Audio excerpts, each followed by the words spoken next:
La cantidad de movimiento de un objeto es igual a su masa por su velocidad.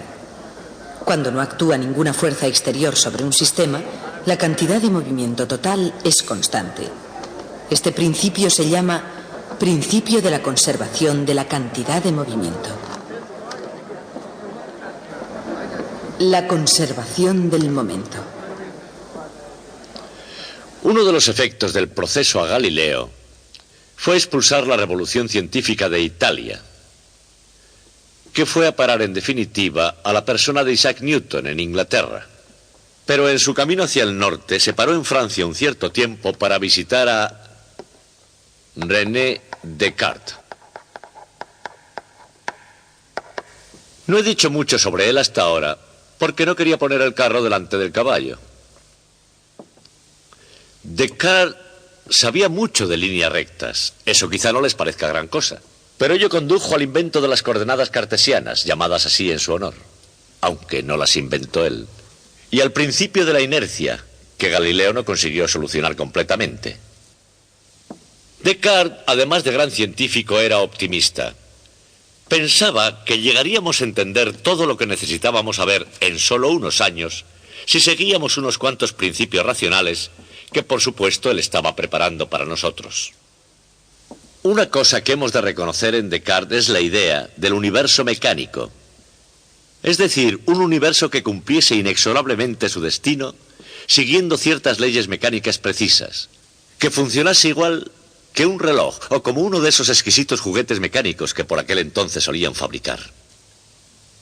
Pero la analogía fallaba en un aspecto muy importante. Al reloj había que darle cuerda de vez en cuando. Y Descartes no quería una intervención semejante por parte del creador de su universo. Así que necesitaba algún principio que mantuviera al universo funcionando para siempre. Y dio con la idea de que la cantidad total de movimiento en el universo era una cantidad fija. Si un cuerpo reducía su velocidad y se paraba, otro se aceleraría y comenzaría a moverse. Esa idea se convirtió de hecho en la ley de la conservación de la cantidad de movimiento. Y ese va a ser nuestro tema para hoy.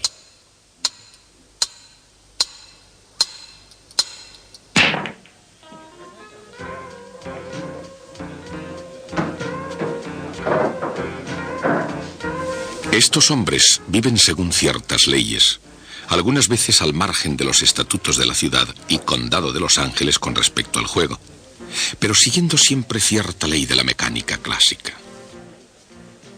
Se ganan la vida con el arte y la ciencia del billar americano. Pero ni todos ingresan en la Academia de Billar La Tiza para ilustrar las leyes de la conservación del movimiento. Ni tampoco todos aprecian aquí el hecho de que tanto si pierden como si ganan, la mecánica clásica es la que gobierna el juego del billar. La mayoría de ellos bajan las estrechas escaleras de la tiza para dar unas tacadas o para beneficiarse de la experiencia de otra manera. Pero lo más probable es que, cuando se aplican correctamente ciertas leyes de la física, todos aprecian aquí completamente los efectos. Por supuesto, así como la bola de billar puede obedecer perfectamente esas leyes, los principios que la sustentan no se originaron en la Academia de Billar La Tiza. Algunos de esos principios, como el propio juego de billar, tuvieron su origen en Francia. Como cualquier joven de la católica Francia de principios del siglo XVII, René Descartes llegó a amar la ornamentación de las matemáticas como una obra de Dios. Amaba el poder de una discusión cuidadosamente razonada y el sentimiento glorioso cuando se podía entender un concepto en su totalidad. Pero Descartes vivió en un tiempo en el que, al igual que ahora, las glorias de Dios y el poder de la razón no iban siempre en perfecta armonía.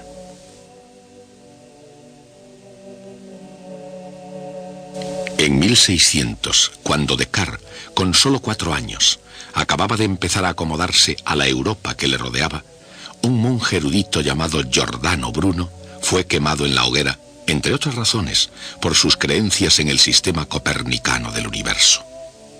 Descartes, de hecho, era como Galileo un copernicano, pero de modo distinto a Galileo, que fue juzgado en Roma por expresar sus ideas ante todo el mundo. Descartes ocultó la publicación de opiniones semejantes cuando contradecían la opinión de la Iglesia. Descartes es recordado por algunos eruditos como un cobarde hipócrita y por otros como un sincero, devoto y leal católico. Y en cuanto al mismo Descartes, probablemente recordaría lo que le había sucedido a Giordano Bruno. De todas formas, Descartes fue el primero en enunciar este principio. La cantidad total de movimiento en el universo es constante. Si un cuerpo no es interferido, se moverá a velocidad constante en línea recta. Esa es la ley de la inercia. Era una idea de Galileo perfeccionada por Descartes. Pero cuando un cuerpo choca con otro, no solo separa, transmite su movimiento a los cuatro cuerpos. La cantidad total de movimiento se conserva.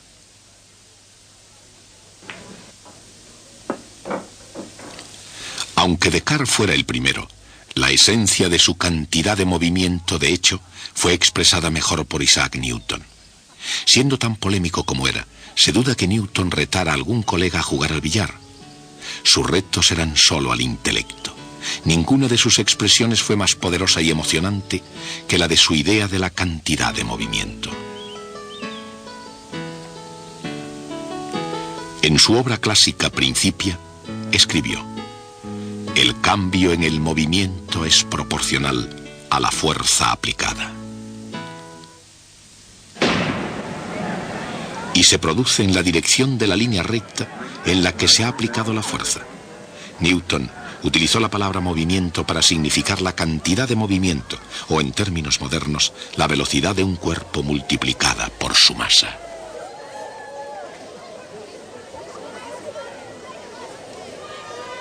Newton, en su propio campo, prefirió expresar la mayor parte de sus convincentes ideas con ayuda de la geometría clásica, utilizando figuras geométricas y cocientes entre cantidades. Pero era lo suficientemente experto como para saber que sus leyes se podían expresar mediante ecuaciones diferenciales. Conforme a la segunda ley de Newton, la fuerza aplicada es igual al ritmo de cambio de la cantidad de movimiento. La segunda ley de Newton, emocionante, convincente, una idea con enorme impacto en todo el universo.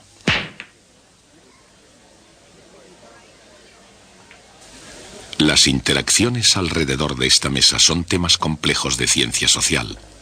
Sin embargo, las interacciones sobre esta mesa son de naturaleza puramente física y relativamente fáciles de explicar.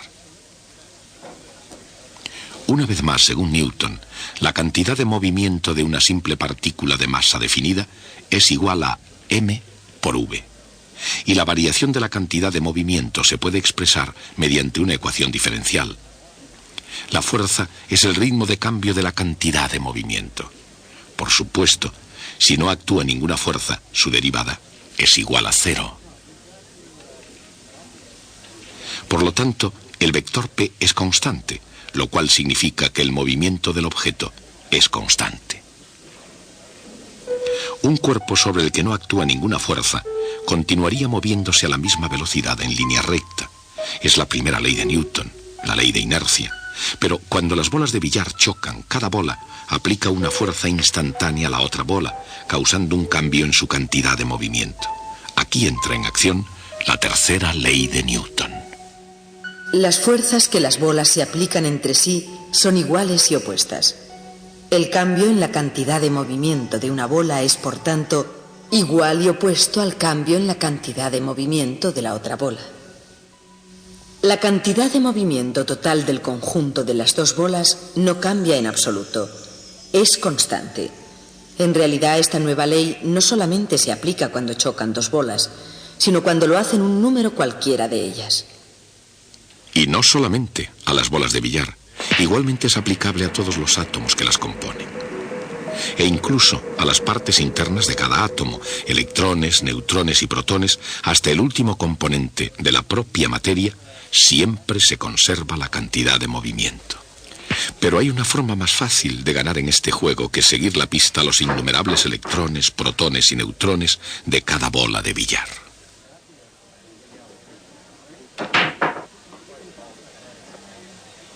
Aunque cada una de ellas esté compuesta por átomos y partes más pequeñas del átomo, aplicándose fuerzas iguales y opuestas entre sí, cada bola se comporta como si fuera un único cuerpo con toda su masa concentrada en un único punto.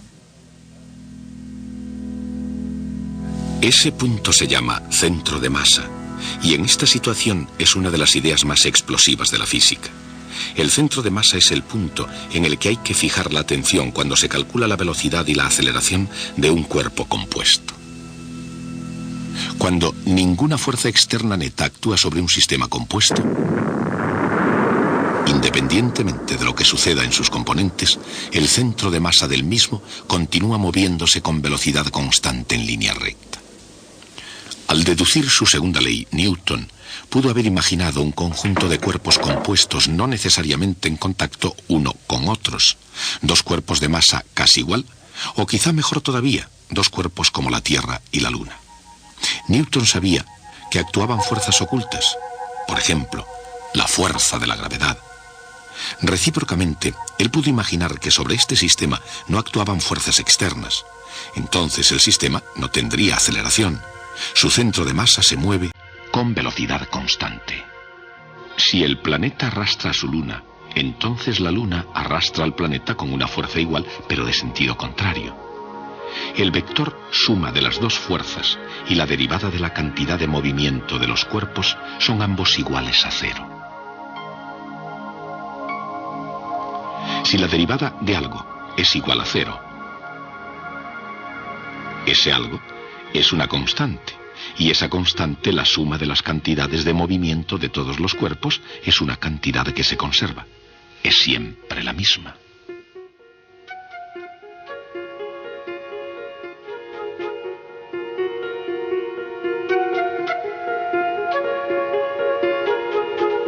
Esta ley se aplica a 2, a 3 o a más cuerpos en todo el universo, pasado, presente y futuro.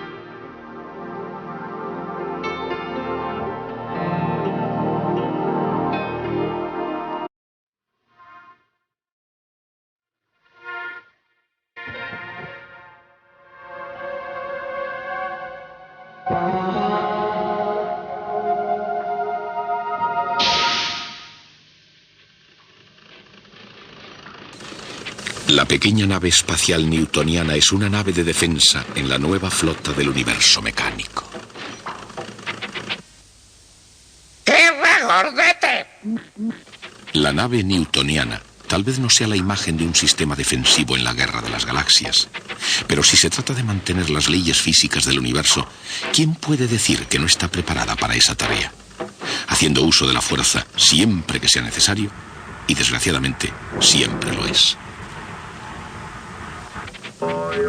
Newtonia dispara un astroproyectil en defensa de las leyes del universo mecánico. Incluida también, por supuesto, la ley de la conservación de la cantidad de movimiento. Newtonia retrocede.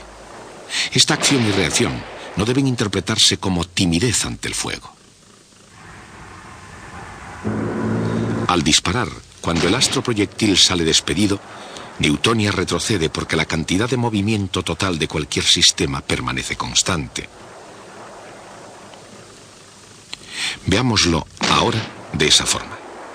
Cuando el proyectil es disparado, va zumbando en una dirección mientras la Newtonia va zumbando en la otra, pero sin importar cuál sea la dirección, ni lo intrincado de sus sistemas, ni sus componentes específicos, continúa en juego la conservación de la cantidad de movimiento.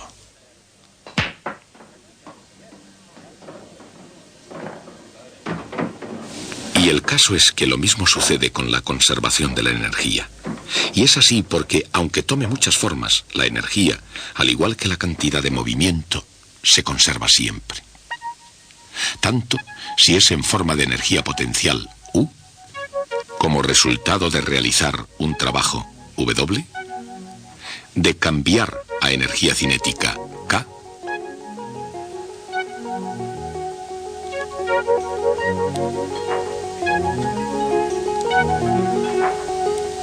o disipada en alguna otra forma, calor o Q. Toda energía se conserva estricta y absolutamente. Una vez más, sea cualquiera la forma que tome, la energía, como la cantidad de movimiento, se conserva siempre. La conservación de la energía regula, por supuesto, todo juego, sin distinción de la forma que adopte la energía y sin importar cuáles sean las masas de los cuerpos. Pero en este juego solamente hay energía cinética y todos los cuerpos tienen la misma masa. ¿Qué pasa cuando chocan? La cantidad de movimiento P es una cantidad vectorial. Es el producto de la masa de un objeto por su velocidad. En otras palabras, la velocidad es igual a la cantidad de movimiento dividida por la masa. La energía cinética K es la mitad de la masa por la velocidad al cuadrado.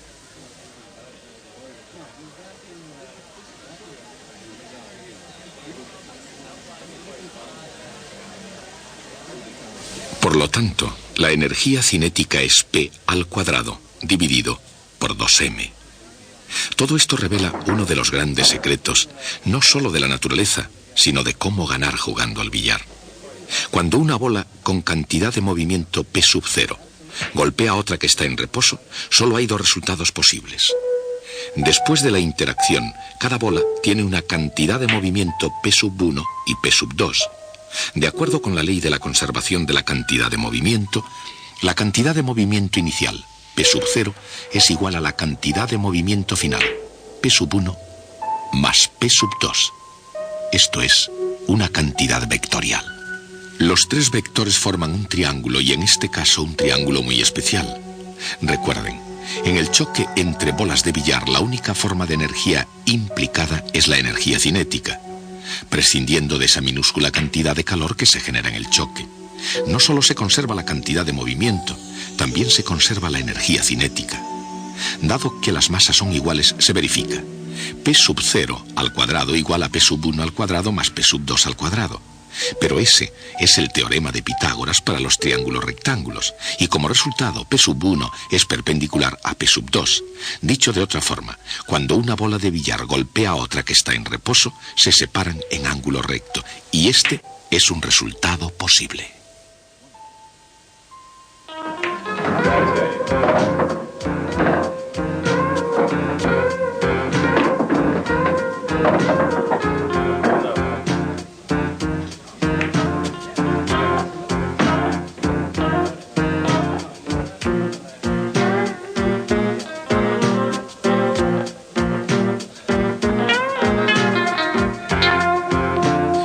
¿Es esa la única posibilidad? No. Un buen jugador hace que sucedan otras cosas, aplicando el efecto, es decir, haciendo girar la bola, además de rodar.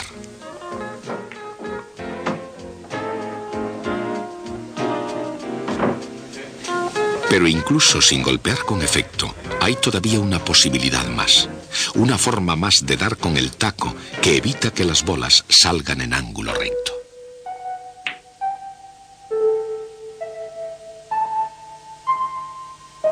Si las bolas chocan correctamente, o sea, exactamente de frente, ambas leyes, la de la conservación de la cantidad de movimiento y la de la energía, pueden satisfacerse aún de otra manera.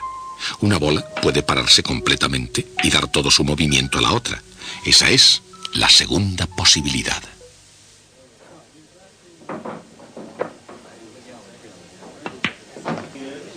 Esto fue exactamente lo que René Descartes quiso decir.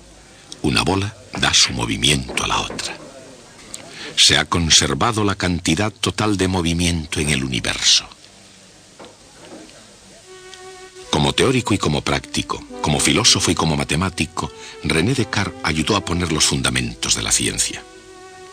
Tal como cualquier otro, al mismo tiempo que muchas de sus ideas fueron criticadas entonces y desechadas actualmente, su gran visión contribuyó a que el mundo viese la naturaleza en términos matemáticos. Más aún que Galileo, a decir verdad, Descartes vio la naturaleza y las matemáticas como algo inseparable. La ciencia natural debería deducirse de axiomas y ser completada manejando el álgebra. Esto empieza a ilustrar su esencial visión teórica. El tronco del árbol simboliza la física enraizada clásicamente en la metafísica, echando ramas como la medicina, la moral o ética y la mecánica. Descartes escribió: toda la filosofía es como un árbol cuyas raíces constituyen la metafísica, el tronco la física y las ramas son todas las demás ciencias, constituyendo tres grupos principales. En un marco así, Descartes comparó las ciencias a un árbol.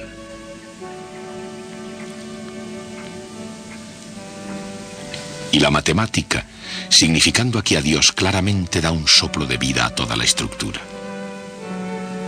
Desde Aristóteles, Descartes buscó más que nadie una explicación para todos los fenómenos del mundo. Trató de hallar una matemática universal.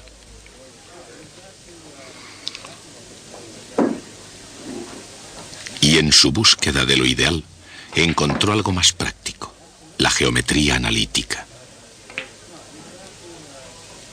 Descartes introdujo el álgebra de símbolos a las manipulaciones geométricas de la antigüedad y cambió el curso de las matemáticas para siempre.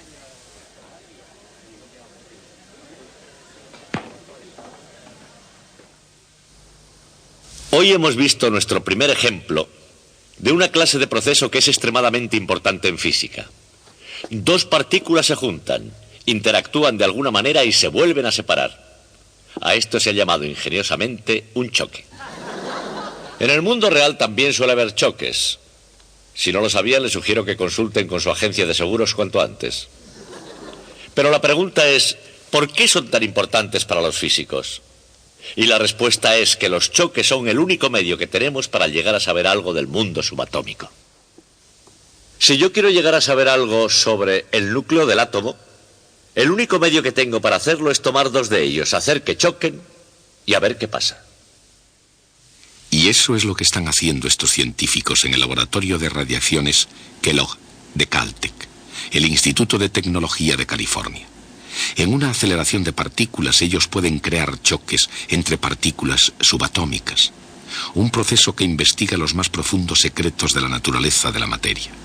Pero no obstante, igual que todos los demás procesos de la naturaleza, conserva la cantidad de movimiento y la energía.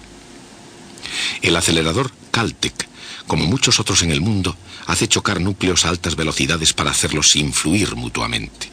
Primero se crean iones negativos y se introducen en el acelerador. Ahí fuerzas eléctricas muy potentes, alcanzando literalmente millones de voltios, los aceleran hacia su objetivo.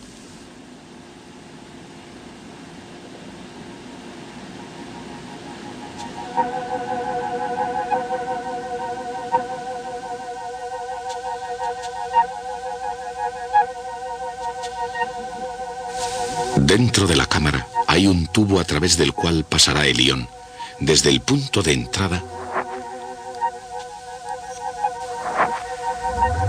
hasta el terminal de alto voltaje y más allá. Un ion negativo, un ion carbono en este experimento, comienza su viaje a lo largo del tubo.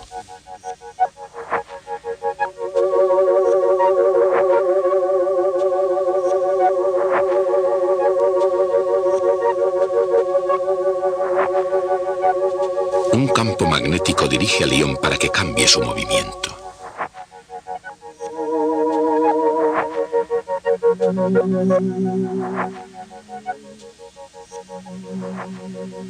Mientras otro campo lo mantiene en el centro del tubo.